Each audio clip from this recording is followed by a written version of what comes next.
Hey there, and welcome back to the Backyard Buddhist Podcast. I'm Ron Powell McLean, meditation teacher and Buddhist enthusiast. I'm so glad that you're here. I'm so glad that I'm here and that we get to connect in this way. I'm ever grateful for the growing community that keeps downloading the podcast. So I'm just having a little love fest with you and everybody who's really given us a listen. So welcome into my home. If you hear Aurora, my dog, barking at something, that just means it's normal, that it's Monday, and that's what she's going to do. It was funny, last night was the Super Bowl, and although I'm not a huge sports enthusiast, I have a respect for athletics and the game and all of that. And, I'm in the Kansas City area, so the Kansas City Chiefs are the hometown team, and, we've got to cheer them on. Or we can cheer them on. We have an option. But I was here at home by myself, and I did make myself some healthy little kind of appetizer snacks to eat. Some stuffed mushroom caps, nothing ridiculously crazy or anything, and some popcorn, because that is my jam. I love popcorn. So anyway, I kicked back on the couch, and Aurora was with me, and it's been really cold here. Of course, my idea of really cold might be, warm to someone north from here, but it's been about like 7 degrees. I think it's 7 degrees tonight again, and the roads are snowy and there's nowhere to go. And so what better to do than watch the Chiefs and the Bucks run around in Florida where it's warm. So it was pretty fun. However, Aurora is incensed by loud sounds, and if I cheered on to run or go, then she got upset and would leap onto me and bury her adorable little head in my neck to soothe me. I think she was either a really good emotional support animal in a previous life, or she was a really, really excellent mom. So I can't help but just be melty. I melt when she jumps on me and tries to get me to calm down, not realizing that my loud sounds were joyful. She didn't get it. So it was not as fun of a night for her. And of course, we didn't really win, but this was our second year at it, and last year we won. And like they say, you win some, you lose some, and that's just okay. And you still put forth a nice firm effort, I think. I read a quote earlier, actually, that says, "Do your utmost, no matter who gains or loses." I don't know who wrote that, but I think it's excellent advice. So we didn't win, and it's freezing cold out, and I have spent the last week revising my resume and applying for a new job and interviewing. I got called for 4 different interviews, and they've all asked for second interviews now. So I guess the resume redo was a good idea, because I haven't had any any prospects like that in a while, and they're all, pretty good positions. I'm optimistic that I'll find a really good fit, and maybe still, hopefully, get to work from home, which is certainly my preference, and even more so in this last year with our crazy COVID condition. Although I will say that I'm less anxious about COVID now that I've had the virus, and although it truly did suck, and I know it sucks for other people worse. My husband certainly had it 3 times as bad as I did. I was a little worried because he was so sick. So, but we are back to pretty much normal. I'm pretty happy for that. And I think I mentioned last week that, or maybe it was the week before, that my memory and my attention span seemed to be waning a bit after I was sick. And I really was having some good difficulty with my even my meditation practice. So I feel like I'm back to myself, and kind of my norm, in that I'm a chronic meditator. So I'm on the cushion, or on the couch, or sometimes I lay down and do that. But I've also started doing a yoga practice. I'm doing the 5 Tibetan rites, which is new for me. So it's all kind of coming together, I think, and improving. Along with, I mentioned last week, I have been doing Noom, the nutrition program, for about a month, and I've lost 15 pounds. So I'm kind of happy. Everything seems to be going in a positive direction. But, I've been, as I've been practicing my meditation and trying to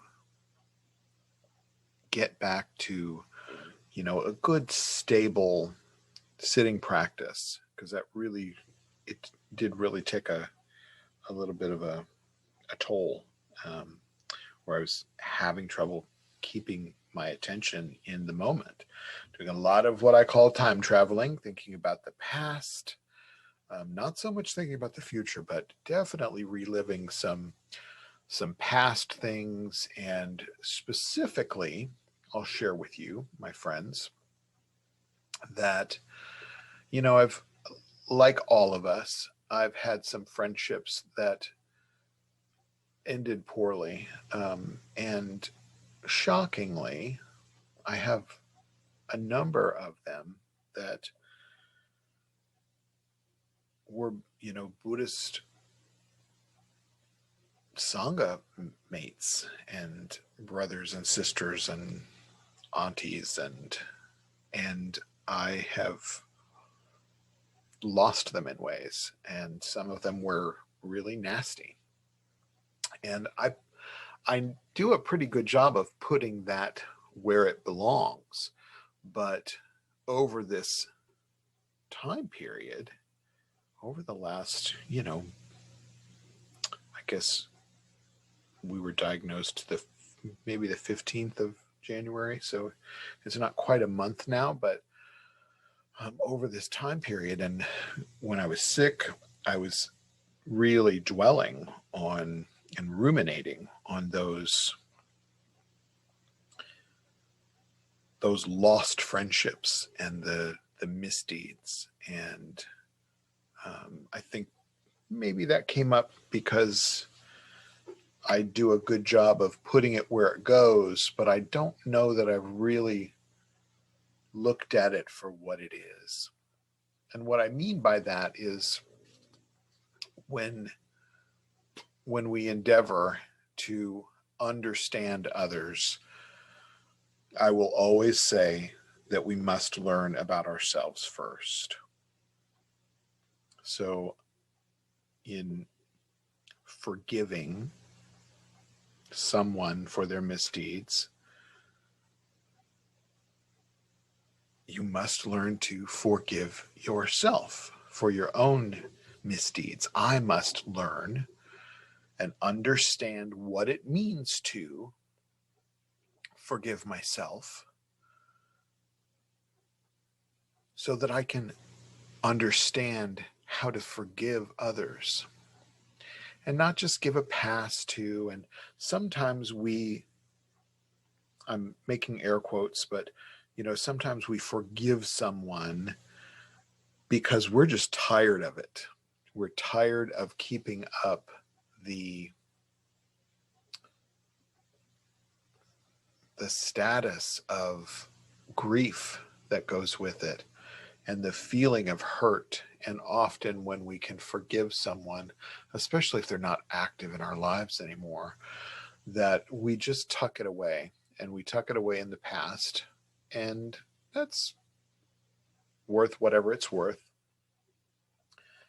Sometimes, depending on the trauma that may go with it, maybe sometimes that's a good idea.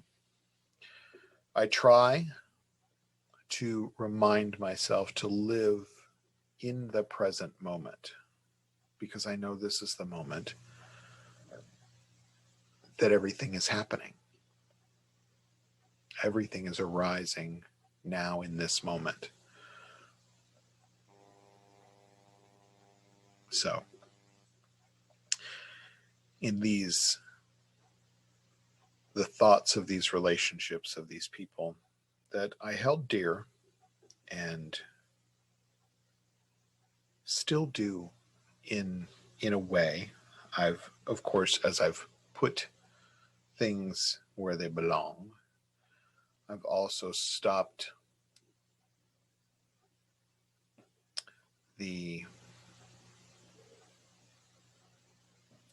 lighting the match. I'm just going to say that I stopped lighting the match of affection that I may have once felt for these individuals.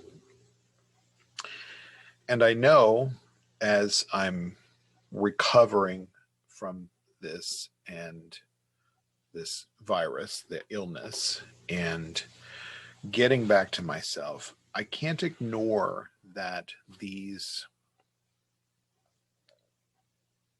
memories started surfacing. I think it's a certain sign that I haven't put things where they actually belong. And you know how I'm a fairly organized person, and I like things to be in their place. And I get a little, ask my husband, I get a little upset if the spatula isn't in the drawer where the spatula goes. But sometimes in organizing, there's overflow. If you take that idea of, I think the saying is that it's a place for everything and everything in its place. And sometimes there's overflow that doesn't fit.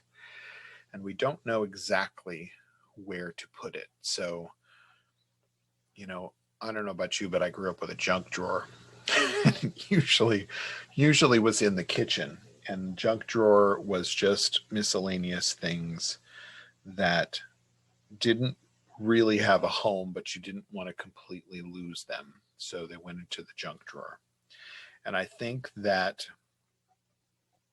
these situations and these people and the things that occurred have ended up in the proverbial junk drawer. And now it's time to clean things out. And I won't say I struggle, but I'm certainly pondering the idea of whether there is contact that needs to be made, to, make any amends from my side.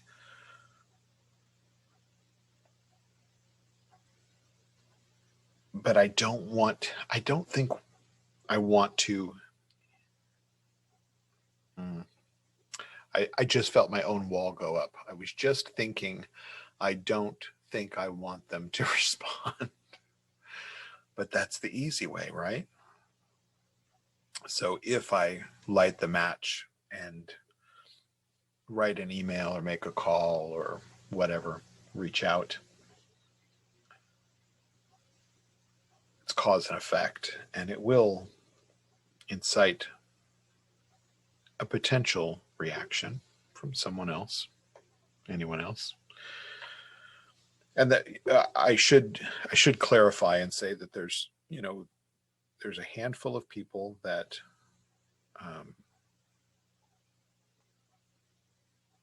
that are all clustered together, and then there's a couple other individuals that are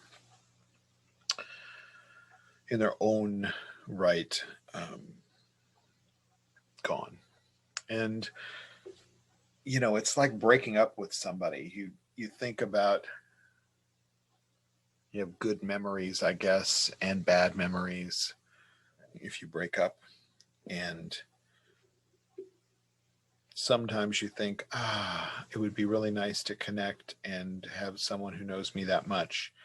And other times that you think, no, I'm going to put up walls all the way around and you're not going to be able to get over. I have, some connections even with my exes. I think I speak to my exes, not on a frequent basis, but we're on speaking terms, and it all seems to be good there. So none of these people are exes. They're Dharma brothers and sisters, and an auntie, very specifically, that I miss them, and I miss the friendship and the connection that we had from our Dharma pursuits. But I'm also very hurt by their actions. So I'm saying this because I'm telling you that I'm also utilizing these same teachings that I share with you. And sometimes when I speak about Dharma, I'm speaking to myself because I need to hear it as much as the next. But when I think about people that are on the other side specifically, and I'm not talking about crossed over, dead, but I'm talking about people who are maybe on the not so nice list, or the enemy list, or whatever you want to call it, that there is some resistance there. And to be fully awake, we have to wish, and we need to wish for all beings to live without suffering. And that includes the people that did us wrong, or that we feel did us wrong, or even hurt us. Sometimes on Sundays when I'm giving the Dharma talk, I use the example of, the political figures that show up on our news feeds, acting badly and inciting a reaction. That I know there are a number of our Kansas City Sangha and the Sangha that's tuning into the digital Dharma each weekend that is struggling with that, struggling specifically with, ex-presidents and new presidents and who did what wrong and all of that. And not that I don't have opinion about that, but it's not relevant. But I know that there are some folks that are really struggling with it and struggled for 4 years. And we talked about it, before or after services when we were having, in-person services. And I can see the pain, I can see the suffering, and how do I let that go, and what can I do to fix it and make things better and relieve my own suffering and the suffering of others. And that's a big ask. But I'm a fair-skinned, red-headed person who sunburns easily, and I have learned when to get out of the sun and to avoid the sun to keep from getting burned, and how to negotiate life with some intentional perspective. And I think a lot of that political drama is just unnecessary, and unnecessary for us to tap into each and every day. So the point is, a lot of my talks will include the hint, at least, of that relationship and that suffering. But there's a suffering that is much closer to us, to each of us, because there have been people who just were not of benefit to us. And my biggest point here is that for us to fully evolve and fully enlighten, fully awaken, that we have to figure out how to actually deal with those things in the light. So we have to stop throwing things in the junk drawer when we don't know what to do with it. We have to figure out, what does it mean to have loving kindness and compassion and equanimity and enthusiastic and sympathetic joy for others as well as ourselves. We have to figure out how to do that in an authentic way. And when we do, there's just, I like to say, it's like it's like a membrane that breaks, and we transcend what was a confined space into a vastness, an inclusiveness, that when we look at bodhicitta, there's two pieces, there's two sides of it. There's relative bodhicitta and there's absolute bodhicitta. And so we can practice and try to grok it in two different ways, one or the other. Maybe one sings to you and one doesn't. One's easier to understand than the other.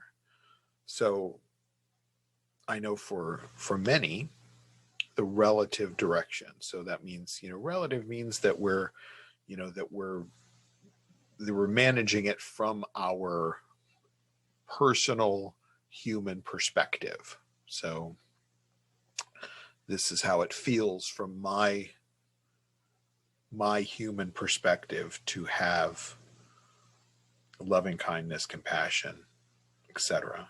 And this awakened heart mind that is bodhicitta, that I understand what it means as a feeling, as an emotion, as a piece of my experience. So relative means that. Ultimate means that everything is inclusive. And when I love and when I have joy, it is transcendent to all beings, and that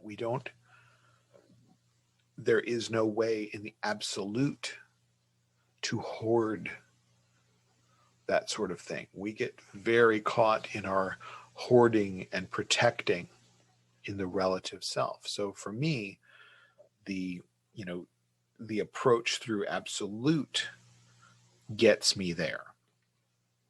And, others, some of my senior students are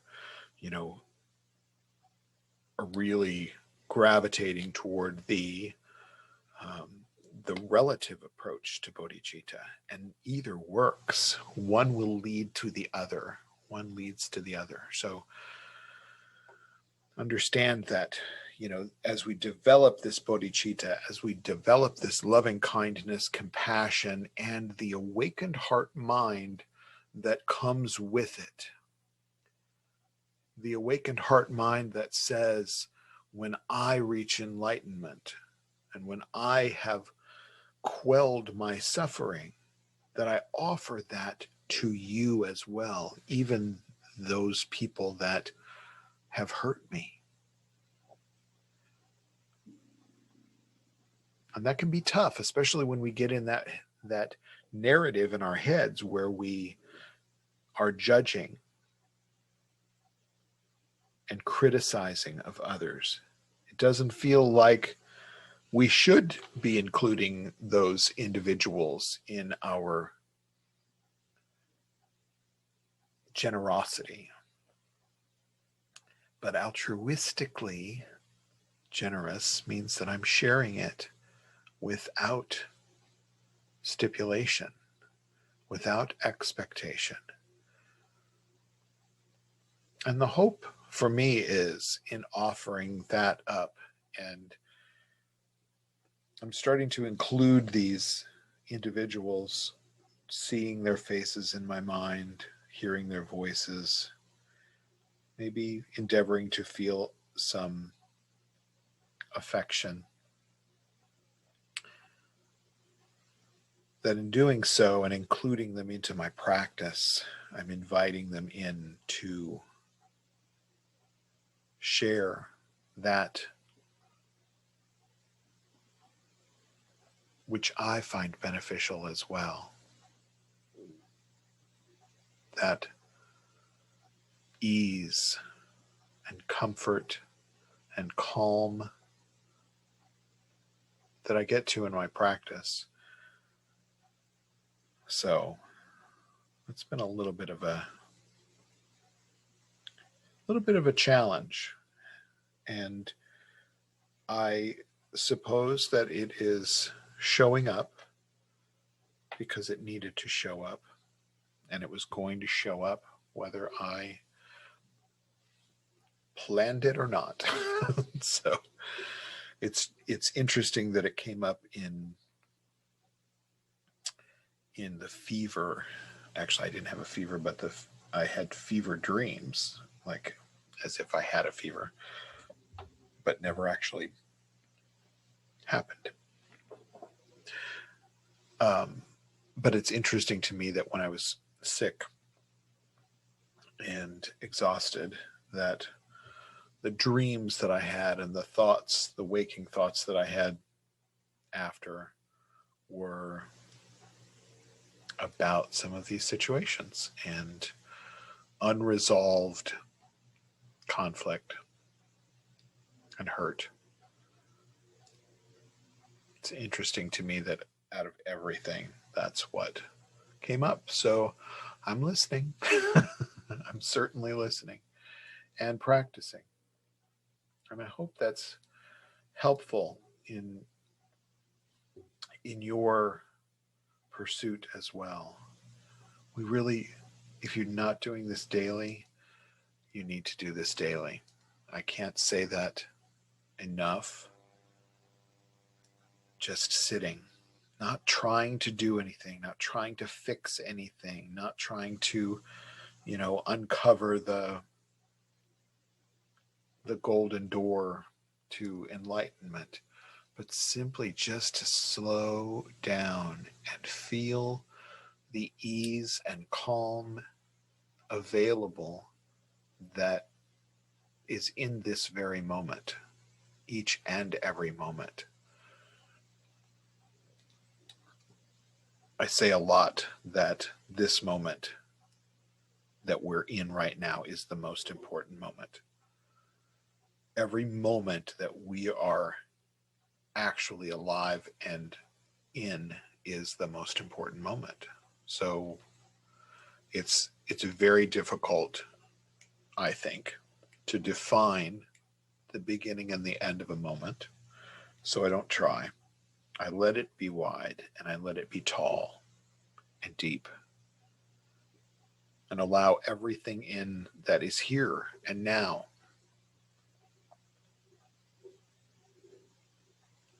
And try to let all those things just come and go.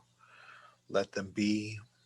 Understand that they are both insignificant and significant. They're both, our experience is both relative and absolute. So I try to just sit in ease that that is happening, and it's okay.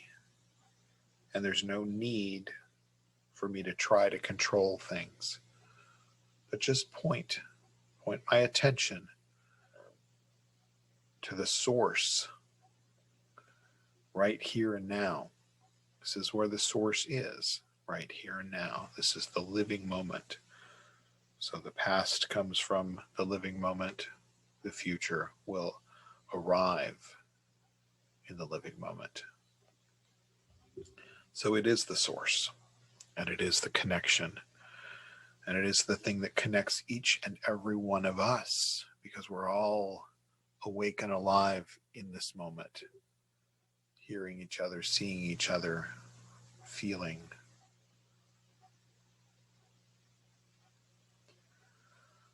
So practice every day.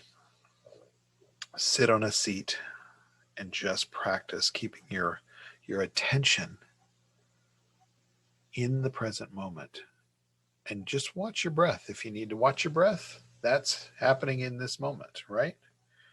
It's an easy thing to watch. I was sort of recovering my attentive awareness after being sick, and I was just using breath counting as a method, because I know its complexity and its simplicity. And what I mean by that is we think, oh, I can count my breaths. That's easy. So you breathe in and then breathe out, and that's one, and you breathe in and you breathe out, and that's two, and then you breathe in and you breathe out, and that's three. And it's okay when the thoughts that sort of try to arise are unimportant or uninteresting. And we can think, yep, just let that go. 5, breathe in, breathe out. 6, breathe in, breathe out. 7, and then, oh, what's for dinner? And breathe in and breathe out. And oh, shoot, what number was that? When you're having trouble with your attentiveness, your attention in the moment, that's what it looks like. And it seems frustrating as all get out. So my goal is always to stay with that counting of breath, at least to 21. If I can get to 21, I can kind of, think that I'm all right. But I remember also starting out trying to count breaths years ago, and I had my first mala, which was, I still have it, and it's the most terrible mala ever. I bought it because someone had doused it with sandalwood oil, and it smelled beautiful. And I ran across it in this little shop in Safety Harbor, Florida, and I just had to have it. I didn't know what it meant. I didn't know what it was for. I had I had a rosary practice as a Catholic, so it kind of looked like, an exotic rosary, which it is. But I bought this first one, and when I would travel, especially when I was flying, I would feel a lot of anxiety and a lot of anger. I would get very short fused, especially like flying in the winter when, oh, we're just going to pull the plane over here and put some de-icer on and we'll be right out to the thing. Nope. You pulled over and put the de-icer on and we got out of line. And now it's going to be 2 hours until we even take off. And you're going to have to go back again and de-ice. And the woman in the seat next to you is trying to strike up a conversation, and you can picture it. So my fuse would get very short and I would get very angry and totally get in my head, and the dialogue would just be vicious. So I would take this mala with me and I would sniff it, smell it. Calmness. There's a smell of calm. And then I would take one bead at a time and I would try to breathe in and breathe out and keep my attention there and calm. And I really couldn't get past one bead. And it was so frustrating.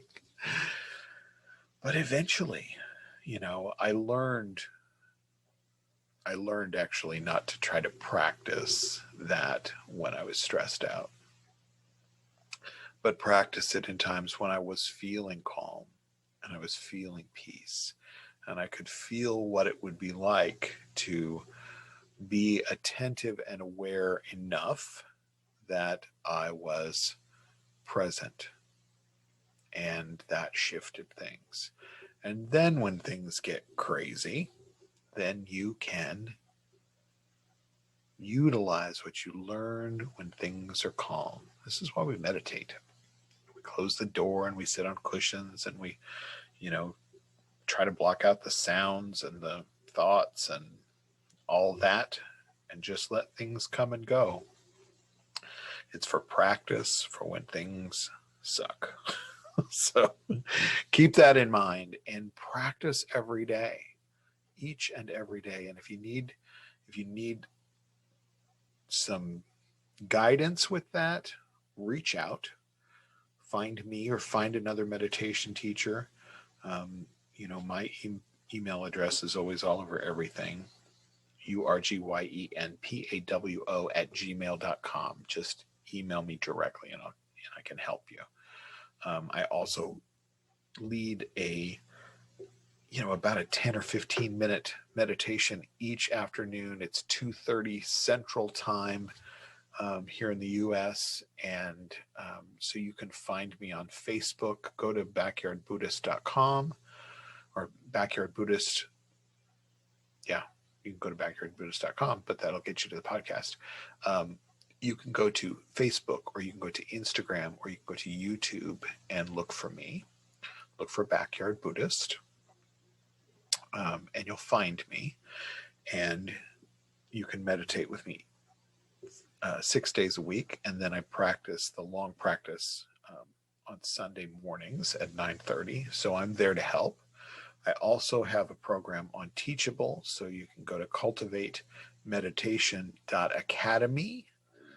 And that's where my 21-day meditation program is. And there's 20 minutes of guided meditation on each day.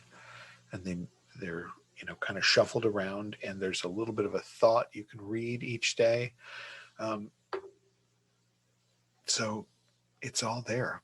Oh, and if you go to that one, use the code START NOW.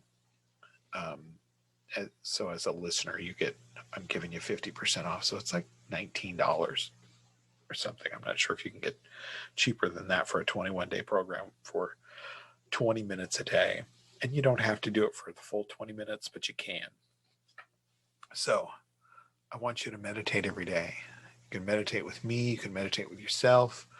You can meditate with others. You can meditate with other teachers. Find a way to really find stillness in your life each and every moment. Each and every moment. Because why? Because we're going to have moments that suck.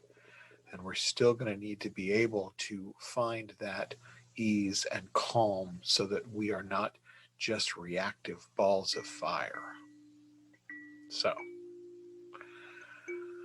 I hope this has been helpful for you. And I'll be back again next week. If you have questions or you have thoughts, please email me or message me on one of the social media platforms and ask your question. Bring it up here if it's a great question for everybody, or if you just need some extra coaching, I'm right there too. So be safe, be warm wherever you are. It's 7 degrees here, so be warm where you are. Be warm in your heart of hearts. Try to forgive yourself and others, and I'll be doing the same thing. So I'll see you soon. Remember to be present in this very important moment. There's no other moment like it, and it's the most important moment ever. Bye now.